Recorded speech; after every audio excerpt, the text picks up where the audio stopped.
হরে কৃষ্ণ। শ্রীমদ্ ভাগবত গীতা যথাযথ দ্বিতীয় অধ্যায় সাংখ্যযোগ 17 নম্বর শ্লোক।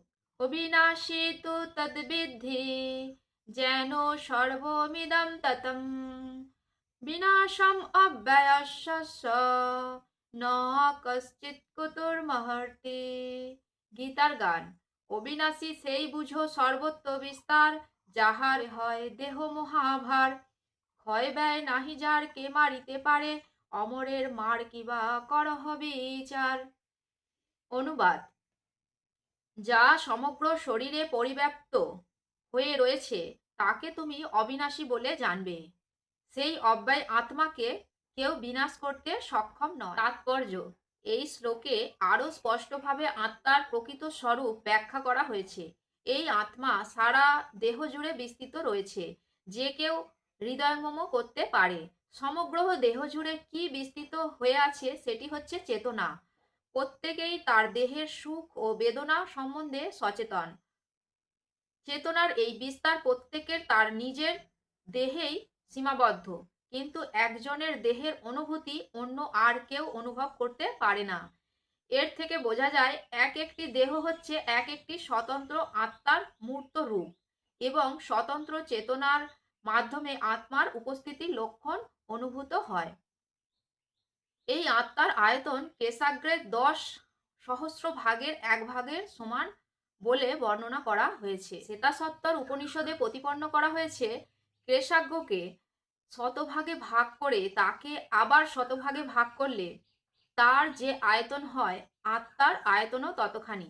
সেই রকম অনুরূপ একটি শ্লোকে বলা হয়েছে, অসংখ্য যে চিৎকণা রয়েছে তার আয়তন কেশাগ্রের 10 সহস্র ভাগের 1 ভাগের সমান। সুতরাং এর থেকে আমরা বুঝতে পারি জীবাত্মা হচ্ছে এক একটি চিৎকণা, যার আয়তন পরমাণুর থেকেও অনেক ছোট, এবং এই জীবাত্মা বা চিৎকণা সংখ্যাতীত। এই অতি সূক্ষ্ম চিৎকণাগুলি জড়দেহের ও চিৎকণার মূল তত্ত্ব। কোনো ওষুধের প্রভাব যেমন দেহের সর্বত্র ছড়িয়ে পড়ে, এই চিৎ স্ফুলিঙ্গের প্রভাবও তেমনই সারা দেহ জুড়ে বিস্তৃত থাকে। আত্মার এই প্রবাহ চেতনারূপে সমগ্র দেহে অনুভূত হয়, এবং সেটিই হচ্ছে আত্মার উপস্থিতির প্রমাণ। সাধারণ মানুষও বুঝতে পারে জড়দেহে যখন চেতনা থাকে না তখন তা মৃত দেহে পরিণত হয়, এবং কোনো রকম জড় প্রচেষ্টার দ্বারাই আর সেই দেহে চেতনা ফিরিয়ে আনা যায় না। এর থেকে বোঝা যায় চেতনার উদ্ভব জড় পদার্থের সংমিশ্রণের ফলে হয় না, তা হয় আত্মার থেকে। চেতনা হচ্ছে আত্মার স্বাভাবিক প্রকাশ। আত্মার পারমাণবিক পরিমাপ সম্বন্ধে মুন্ডক উপনিষদে বলা হয়েছে, আত্মা পরমাণু সদৃশ এবং শুদ্ধ বুদ্ধিমত্তার দ্বারা তাকে অনুভব করা যায়। পরমাণু সদৃশ এই আত্মা পঞ্চবিধ বায়ুতে, অর্থাৎ প্রাণ, আপ্রাণ, সমান, ব্যান ও উদ্যান, এই পঞ্চবিধ বায়ুতে ভাসমান থেকে হৃদয়ে অবস্থান করে এবং জীবাত্মার সমগ্র দেহে তার প্রভাব বিস্তার করে। আত্মা যখন এই পঞ্চবিধ জড়বায়ুর কলুষিত প্রভাব থেকে পবিত্র হয়, তখন তার অপ্রাকৃত গুণাবলীর প্রকাশ হয়। হঠযোগের প্রকৃত উদ্দেশ্য হচ্ছে বিভিন্ন আসন প্রণালী অভ্যাস করার মাধ্যমে জড় পরিবেশের বন্ধন থেকে ক্ষুদ্রাতি ক্ষুদ্র আত্মাকে মুক্ত করার জন্য আত্মার চারিদিকে পরিবেষ্টিত পঞ্চবিধ বায়ুকে নিয়ন্ত্রণ করা। কিন্তু দুর্ভাগ্যবশত দেহতত্ত্বের এই অতি উন্নত বিজ্ঞানকে তথাকথিত হঠযোগীরা এক অতি বিকৃত রূপ দান করে জাগতিক সুখভোগ ও ইন্দ্রিয় তৃপ্তির বাসনায় প্রয়োগ করেছে।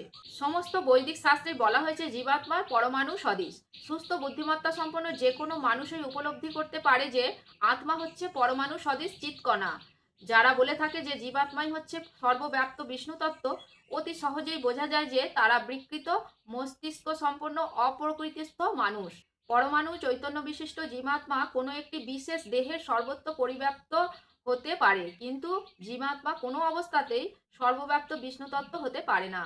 মুন্ডক উপনিষদে বলা হয়েছে, প্রতিটি জীবের হৃদয়ে জীবাত্মা বর্তমান থাকে, কিন্তু এই আত্মা এত সূক্ষ্ম যে জড় ইন্দ্রিয়ের সাহায্যে তা দেখা যায় না। বর্তমান যুগে অনুবীক্ষণ যন্ত্রের সাহায্যেও এই অতি সূক্ষ্ম আত্মা মানুষের ইন্দ্রিয় গ্রাহ্য হয় না।